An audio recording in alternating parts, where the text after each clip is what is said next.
செல்வி என்ற ஒரு பொண்ணு வீட்டுல இருக்கும் பொழுதெல்லாம் எப்ப பார்த்தாலும் கையில போனை வச்சுட்டு பார்த்துட்டு இருக்கிறதே ஒரு வேலையா வச்சுட்டு இருக்கு. ஒரு நாள் செல்வியோட வீட்டுல ஒரு நாள் முழுக்க கரண்ட்டும் இல்ல, செல்வியோட போன்ல சார்ஜரும் இல்ல. இதனால ரொம்ப கடுப்பாகி இருந்த செல்வி என்ன பண்றதுனே தெரியாம முழிச்சிட்டு இருக்கும் பொழுது அப்ப அவனுடைய தம்பி சோகமா இருக்கிறத பார்த்துட்டு, டேய் ஏன்டா சோகமா இருக்கிற அப்படின்னு கேக்குறாங்க. அதுக்கு அவனும் கண் கலங்கிக்கிட்டே, இல்லக்கா இன்னும் 2 நாள்ல எங்க ஸ்கூல்ல படிக்கிற பசங்க எல்லாரையும் டூருக்கு கூட்டிட்டு போறாங்கக்கா, அதுக்கு நான் 1000 ரூபாய் கட்டணும்க்கா. அதான் அம்மா அப்பா கிட்ட வந்து கேட்டேன், அவங்க என்கிட்ட காசு இல்லப்பா அப்படின்னு சொல்லிட்டாங்க. இதோட 5வது முறையா எல்லாரும் டூர் போறாங்கக்கா.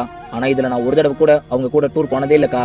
நானும் என்னைக்காச்சும் ஒரு நாள் எனக்கு பிடிச்ச நண்பர்களோட டூர் போகணும்னு எனக்கும் ரொம்ப ஆசையா இருக்குதுக்கா அப்படின்னு கண் கலங்கிக்கிட்டே சொல்றான். இப்படி அவன் சோகமா பேசுறத பார்த்துட்டு அவங்க அக்காவும் அவங்க கொஞ்சம் கொஞ்சமா சேர்த்து வச்சிருந்த காசு எடுத்துட்டு வந்து அவன் கிட்ட கொடுக்குறாங்க. இத்தனை வருஷமா டூர் போகாம எதுக்காக உன்னுடைய ஆசைகள் எல்லாம் மனசுக்குள்ளே வச்சு கஷ்டப்பட்டுட்டு இருக்க, என்கிட்ட வந்து கேட்க வேண்டியது தானே அப்படின்னு கேக்குறாங்க.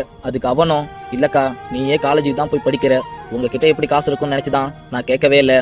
அக்கா ரொம்ப நன்றிக்கா, இந்த நன்றி நீங்க எனக்கு காசு கொடுத்தீங்கன்றதுக்காக சொல்லலக்கா. நான் இத்தனை வருஷத்துல எத்தனையோ தடவை சோகமா இருந்திருக்கேன். ஆனா நீங்க முதல் தடவையா நான் சோகமா இருக்கிறத பார்த்துட்டு எதுக்காகடா சோகமா இருக்க அப்படின்னு கேட்டீங்கல்ல, அதுக்காக தாங்க நன்றி சொன்னேன் அப்படின்னு சொல்றான். இத கேட்ட அவங்க அக்காவும், செக் என்ன நினைச்சா எனக்கே கேவலமா இருக்கு.